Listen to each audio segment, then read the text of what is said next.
Hello, and welcome to Chatting with Chi, a series of recorded conversations exploring personal growth, mental health, and wellness with invited voices who bring both professional insight and lived experience. Today's topic is very near and dear to my heart: adult ADHD and how it shows up in adulthood, and the practical strategies that actually work for neurodivergent minds. I'm Chi Maria, mindset coach, ADHD advocate, and caregiver. I live with ADHD, raise children with ADHD, and now I'm helping raise grandbabies with ADHD. So this is very personal and practical. If you're watching, please hit subscribe so you don't miss any future sessions. And I do have two quick housekeeping notes before we get started. This is a recorded conversation, so we won't be taking live questions today. And nothing here is medical advice. We are sharing lived experience and coaching tools. And if you think that you do need clinical support, you deserve that support. ADHD does not mean you're broken. It usually means your brain needs different, what we call scaffolding, which in ADHD terms means external supports for executive function. In other words, it means I stop expecting my brain to behave like a neurotypical brain with no support, and instead, I build support, systems, cues, routines, and boundaries. But without further ado, I want to introduce my guests. They're very special to me. You might notice some resemblance. These are my lovely daughters. I'm joined tonight by Reina Kelly. Reina is an accomplished corporate banking executive who does live with ADHD. And I'm joined by my youngest daughter, Shay Sunderbrook, former VP of banking, now supermom. So she is high energy, high capacity, and yes, adult ADHD. So what I love about this conversation is it's it's not ADHD just as a struggle. This is ADHD in the real world, in leadership, in high stakes environments with real responsibilities. And I want to thank both of you girls for being here today. Thank you both. Before we get into tools, I do want people to hear like the human story. So I want to start with Reina. And as this conversation about ADHD has evolved in for a long time, people framed it, right? Like lazy or undisciplined or can't get it together. Now we call it neurodivergent, and I call it neurospicy. And some even call certain traits superpowers when the right systems are in place. So, Reina, when did you first realize, oh, this is ADHD? It's not a moral failing. It's a difference. It's a neurodivergence. And what shifted for you once you had the right language for it?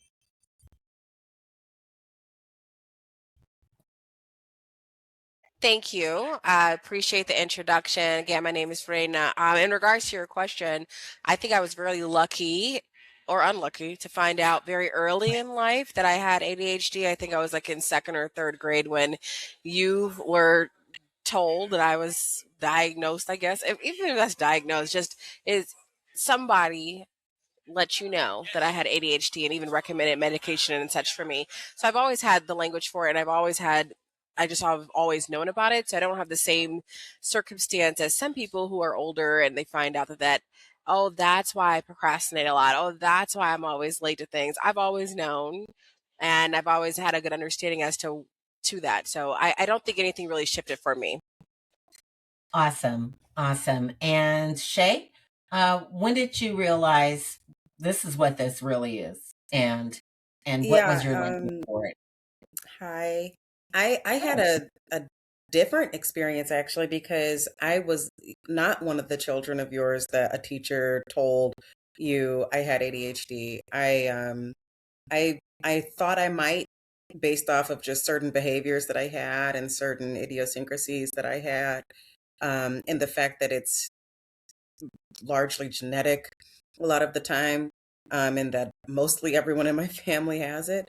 But I didn't learn that I really had it until I was probably 22. when I like got diagnosed at school and college. And that was when they had to give me certain accommodations. I was studying medicine at the time, and I didn't understand like why I couldn't focus well enough for test taking. It's always been difficult for me to take tests to focus. Everything distracts me. Somebody chewing gum, tapping a pencil, anything. But when I was studying medicine, it was like 10 times worse. I think because the stakes were just higher. And so I went to the social worker person, counselor, and um, they tested me for ADHD. And that was when they were like, you certainly do have ADHD and you need these certain accommodations in order to take tests. Because otherwise, it's like unfair to you that you would need to take a test in front of all these other students who are distracting you in a way that's not fair to what you actually studied. So it affected me and helped me understand moving on in life why certain things bother me or certain things have to be a particular way for me. Um, and it does help to have language for it. It does help to almost have something to blame on some of your idiosyncrasies. Uh, Mm-hmm. and also like you had mentioned a second ago, as a superpower too, because there's certain ways that you can hone in on your ADHD uh divergence and to help it make something better out of your life too. So I've had positive and just regular, not so much negative, but experiences about learning it. I love that. And I do love that first of all, I love that you went and got tested. They had accommodations for you. Obviously, it affected you going forward. And you're right. Having the right language is necessary. I think it was Carl Jung that said, until you make the unconscious conscious, it will direct your life and you'll call it fate. And you have to name it. You have to name it so that you can accept that there is probably a game plan in order to master that thing, and not be a victim to it. So I definitely believe in naming what we go through, or whatever it is that's a challenge for us. So I want to ask both of you too, either one or both. You both were in corporate leadership. In that leadership, did you ever feel pressure to mask? And if so, what did masking cost you? And what helped you stop paying that cost, if it did?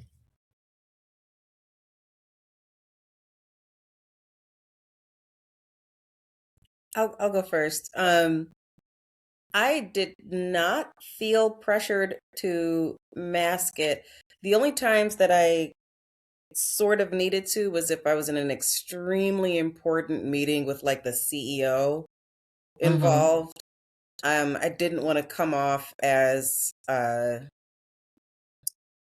distracting, because if I was in a meeting with like just my district leadership, or even just if it was like two or three bosses above me at the time, I was still comfortable being me, which Mm-hmm. is sometimes maybe I interrupt you, or maybe I am the only one raising my hand to ask questions, and I was comfortable and confident being my full self at work for the 12 years that I was in banking. Yeah, I love that, Shayla. I'd say mine's kind of similar in the sense that I never felt like I needed to mute my intensity at all. My brain moves fast, my mouth moves fast, and that's helped me. So, and being able to be quick, but also smart, not just saying anything, just making sure that I can think quickly. And I think that's a benefit of ADHD. So I've never felt the need to do that. And I think it really helped build my reputation before I even had big titles to go with it. I guess I could say is timeliness has always been a mask for me. I quickly got out of hourly roles as fast as I could because I knew I could not mask that too much longer. So being late is something that I've always struggled with, and that is really specifically to an ADHD brain experience. Like we experience time, some of us experience time differently.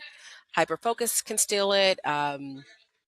Urgency can bend how we see time, all that good stuff. So, if anything, maybe that would be something I used to mask. But even that, I still learned how to, when I really needed to, get it together to make sure that I was Mhm. on point. So, yeah, but overall, my personality, being excited and having a whole outgoing type of engagement with people, I didn't have to mask that. I made sure that was at the forefront all the time.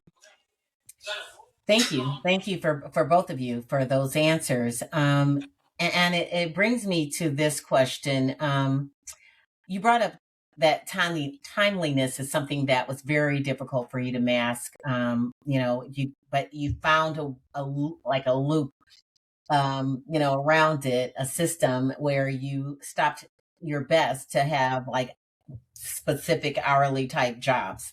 Um, one thing that, first off, let me just say, one of the blessings that you both have with this too especially for you, Reina, you knew from a very early age, and even Shay, 22 years old, you're still, you knew from an early age. Um, you know, what do you think the difference is for people that have not been clearly identified as to what there are people that don't know that they have ADHD. They've not been diagnosed, and therefore, obviously, it's unmanaged because they don't have it, or maybe that's not obvious. They might be trying to manage something they don't understand, but it's unmanaged on the terms of what it is. And so, my question to you guys is, what advice do you have if there's someone who's listening that thinks maybe they have some of these symptoms, and what advice and what encouragement do you have to that person?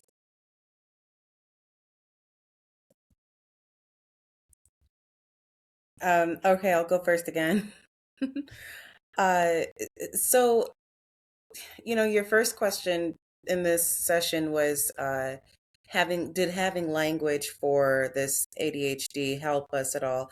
And to be honest, I mean, like I said, I was 22 when I found out. Before that, I just kind of learned to live with who I was. And I think until it became in my face with the whole testing thing. But I think that, there are many things in this life that have not always had a name.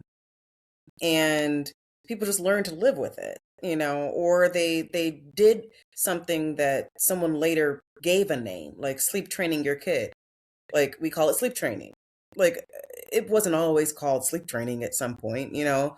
Um, and so I just kind of feel like my advice is to work with what you've got and to master who you want to be.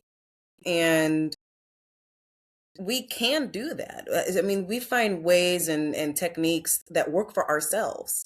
And what works for me may not work for Raina, may not work for you. And that doesn't matter. I have to find what works for me. And if I read the same book that you read that is supposed to help you figure out how to make systems and things in your life, it may not have the same effect on me. So I don't know. I think my advice is to just find what works for you, regardless if you know you have ADHD or not, because it doesn't affect the difference that you still need to find what works for you. Love that, Shayla. Thank you. I would actually have a different perspective, which is I think that the language does matter, actually knowing what it's called. So, as I said, I learned so early that like learning the language didn't change anything for me because I knew it so early. But if, for example, let's say you find out that you have diabetes because you've been feeling a certain way and you've been noticing something about yourself and you just didn't know what it was, and they said, oh, it's called diabetes. You might then go to the library or go online and go to YouTube and look up the word diabetes and what can I do about it? How can I fix it? How can I make myself feel better? How do I get out of this? how long will I live with it? Can I live with this? Or what's the situation? And you start to learn tricks and tips and things because you've now been able to define what it is that you've been experiencing. And it doesn't have to mean it's a negative experience. You might be like, why do I keep interrupting people all the time and I can't keep my thoughts together? That sounds like ADHD. Now you're able to create a plan of action. And I think one of the most important things is to be able to define what your success plan is and know what you're doing, but you can't do that if you don't know what the role is, what the job is, what the situation is. And I think that that language does matter. So if you feel like you're experiencing similar qualities to that of ADHD, you should go and find out if you have that. So then you can start creating plans of actions that'll help you to get where you want to go. Having ADHD is not a handicap. But it is good to understand that the way you go about things will be different than the way a whatever they're called, does things. What are they called? Neurotypical. Neurotypicals. So that Right. will be different than the process of how someone else does something. So now that I know that I have ADHD, I recognize, wow, I have a strong impulse to interrupt people. It's not because I don't care how they feel. It's actually the way my brain works. That does not mean I have to accept it, but now I understand what are some tips and tricks for ADHD people to not Mm-hmm. interrupt as much. And now you have something more tangible that you can hold on to. So hopefully that helps. Love it. Love it. So that actually leads me to, you know, what what does happen? Now we know we have ADHD. What works best? Is it, and we've got three people on this screen right now that all have ADHD that shows up differently, mostly. We have some similarities, but there are definitely some differences in how our ADHD affects us. So I want to ask you both, and I'm going to start with Reina this time. I'm going to ask you what works best for you, your motivation or systems? What can I'm so sorry. I'm trying to understand the question. You said what works best So for me what for what? what helps you be successful with your ADHD?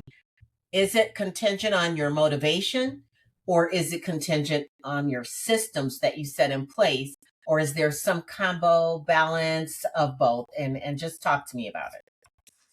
Yeah, so I have a real strong perspective on this. I think that systems are extremely important without hesitation. I think motivation can be emotional and emotions can fluctuate. I don't want one day to feel good about something and the next day to feel happy about it. One day I have an intrinsic motivation, the next day I have I want to make sure that no matter what happens, that I have a system in place that regardless of how I feel, regardless of the day, the moment, and the hour, this is the process that we must take. I don't want to rely on my willpower, my excitement to do it or my motivation. But there is something I just mentioned called intrinsic motivation, which is like my motivation to take care of my mother. That's a strong motivation that will never change. That there's nothing that could change that. That motivation motivated me to create a system, and then the system operates on its own. So I think that's the part that's always important to me, is to make sure that I'm on point with that. Um, so yeah. Of course, I love that. And then Shay, Shay, talk to me a little bit about motivation versus systems, or whatever your blend is. Yeah, actually, where Raina left off at is right where I was going to start at, which was that for me, motivation matters um, because it influences my systems. And so, depending on what my motivation is, so like if my motivation is that I want to work on what's something we discussed earlier, timeliness. If I want to work on timeliness and I'm motivated by not wanting to be somebody who is regarded as being late for things. If I'm if I'm motivated by that, which I am, then I will create systems in place for myself, which without I would not be able to meet this goal of mine or navigate my ADHD properly to overcome this obstacle that is placed in front of me due to my ADHD. So like for me, my issue with timeliness as a person with ADHD is that uh, I tend to have a very difficult time measuring time and like just how much time something might actually take. Um, and and by what time could I actually be ready to do what I need to do and get where I need to go and whatever. So anyway, my system I have in place is that I will, depending on what it is and where it is, I add time to it. I always add time to it for myself. And it's because I don't mind being early. And it's because I would prefer to be early than late, and on time than late. And so that system I've put in my mind, which is like, okay, it's 8:25 right now. Maybe I actually pretend that it's already 8:30, just so that I can hurry up and get to where I gotta go. Those kinds of things I do to myself where it's like I estimate above, so that I can give myself a buffer. It's a system I have in place that helps me with a lot of other things, not just timeliness, but where like if I, even when it comes to finances, if something says it's $7, it's $10 from in my mind. I just kind of, that's just the way my brain works. And it has helped me be pretty conservative about a lot of things. Mm-hmm. And I know earlier I talked about that the three of us had different, you know, specifics with our ADHD that separate us. Um, I do think interrupting people was definitely all three of us, and we've all worked very hard to not be that person. Some more than others. Facts. But however, some have hierarchy, whatever. So, but and Reina talked about timeliness and interrupting being like two strong ones for her. And Shay, you talked about, distractions and focus being a strong one for you. And it dawned on me while you were speaking that I never really said where my areas are that, are maybe a little different. At least they're more heightened with me. And I can tell you for sure, it's in two areas that work hand in hand. And that is the hyper focus and overwhelm. And I'm sure both of my daughters can attest to this. So I have two modes. I'm either completely hyper focused where you can't pull me out of it. And if I have to stay up dang near through the night on something that I've gotten involved with, I won't notice. Nothing else will happen. I'm in it. That's can be, to some degree could be a superpower, but as you just heard, if some other valuable things are not taking place, there's the rub. The overwhelm is the flip side of that, where there's so many things that come to me or that I feel should be focused on, and it's too much because I know I need a channel. And this is,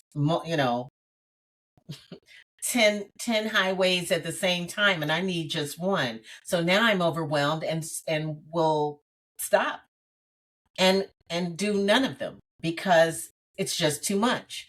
So these are the challenges, my stronger challenges, more than I don't have a timeliness issue. I don't have a distractions issue really, Jay. But there are many different symptoms and ways that ADHD affects people. It's divergent even in its divergence, right? So, and it's important that people understand that it doesn't always look the same way. Like, I don't want anyone to walk away from this conversation and say, "Well, I don't interrupt people. I can't have it." It's more than that, And I should have started it by saying this is a redo.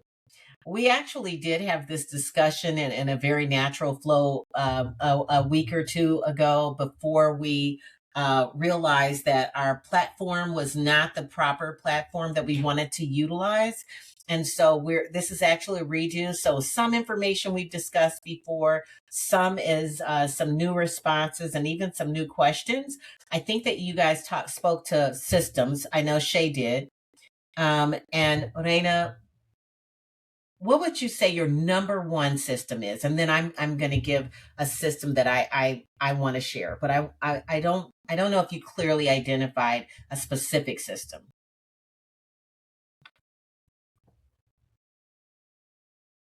It's interesting. I learned the concept, the language from my mother years ago, decades ago, which is your emergency is not my emergency. And you used to say that all the time. And when I was young, I was like, how rude. But actually, as an adult, like, how amazing.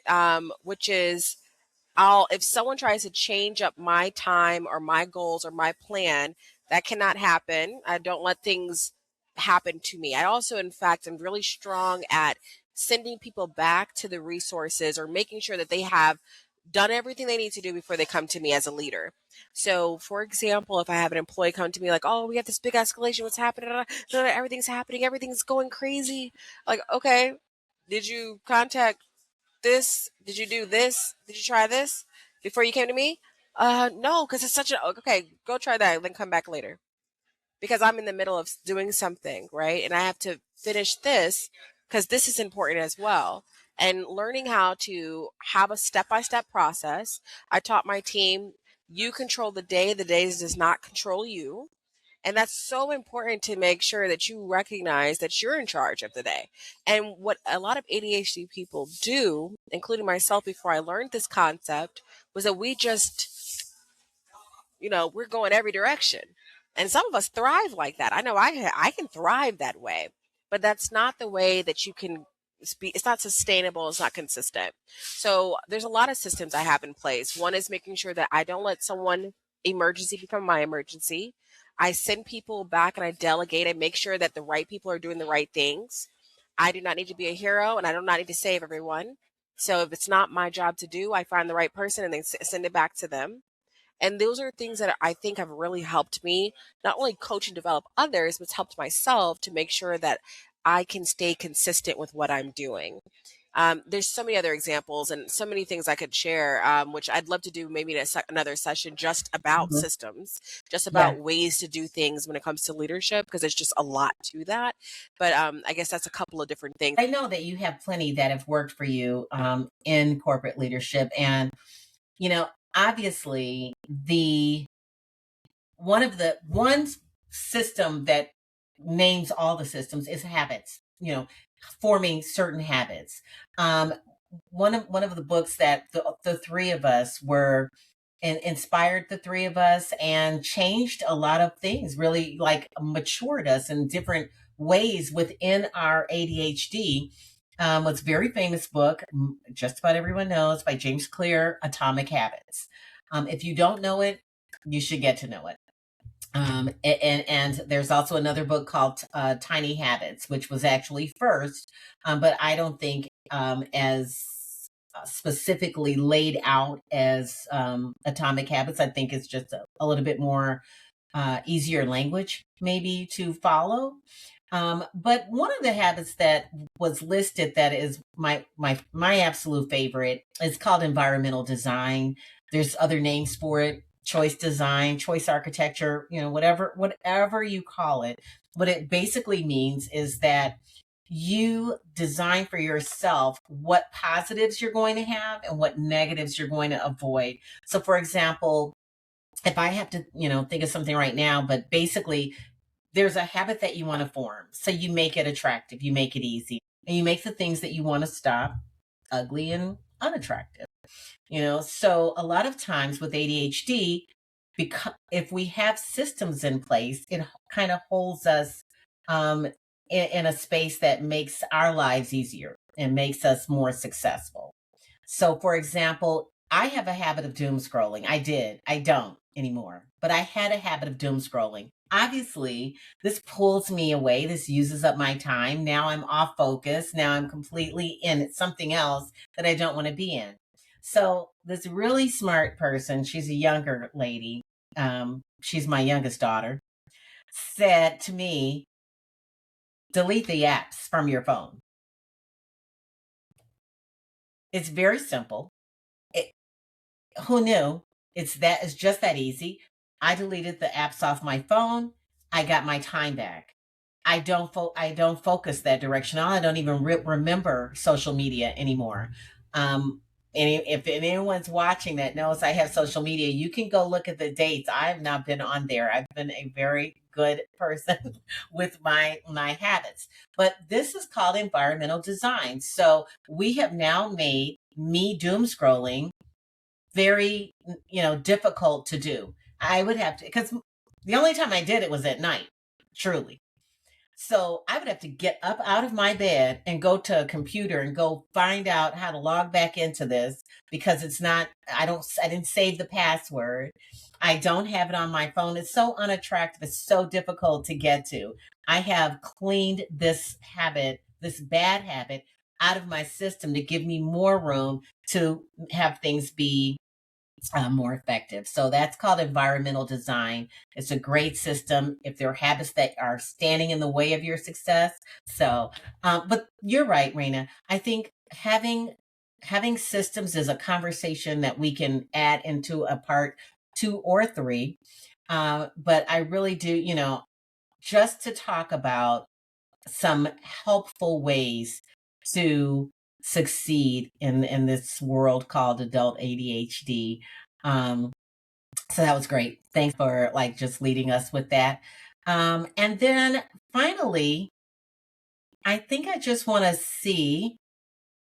Are there any last comments that either one of you want to say, especially to the viewers, as far as just your experience or anything else that you want to add tonight?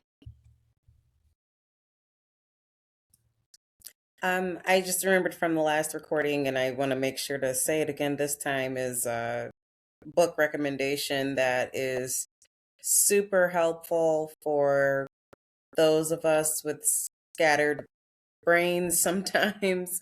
Where's my Is book? by Marie Kondo, The Art of Tidying Up. That book is obviously about tidying up, but our brains need some tidying up as people with ADHD. And so that book means a lot more to me than the fact that I can keep my house tidy by some of the practices that she's talked about in there, because I can also just keep my life and my brain tidy as well, which really, really helps me navigate my day and navigate my ADHD and get through things in a more succinct and efficient way. Um, so I highly, highly recommend The Art of Tidying Up by Marie Kondo. That's I love that. Thank you for remembering that, Shay, and it of course helped me remember because you used the word scattered. It's not a offensive term. It's not something we made up. That is kind of the another name for ADHD. This book by Gabor Mate is Scattered Minds, and it is the origins and healing of, and she says attention deficit disorder, but we know that it's really called attention, at this point it's ADHD and not just ADD, but he wrote this book a little while ago, but it's an excellent book, just to as another resource if you have some questions and you like reading, that has another good resource. And then, Reina, final words.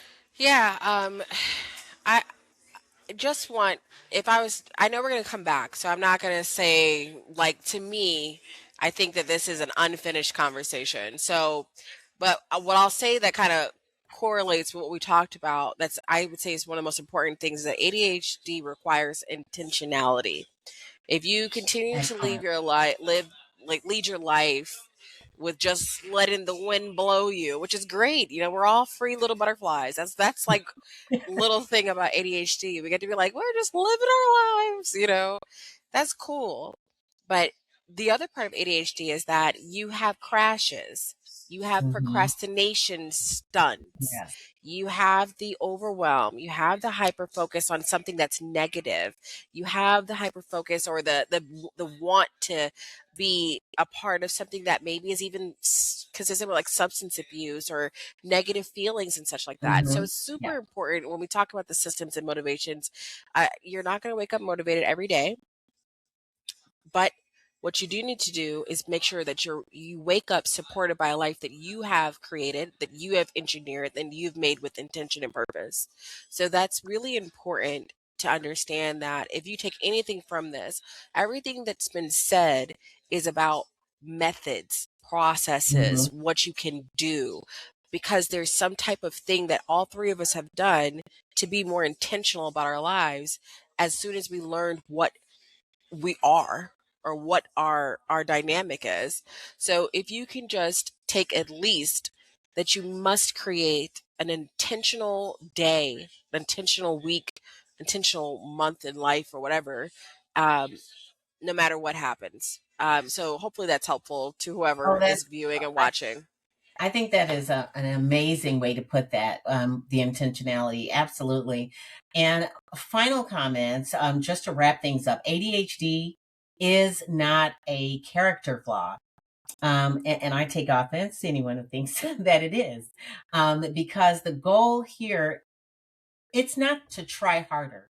The goal is to build supports, systems that help reduce decisions, define priorities, lower activation energy. As Reina said, protect sustainability.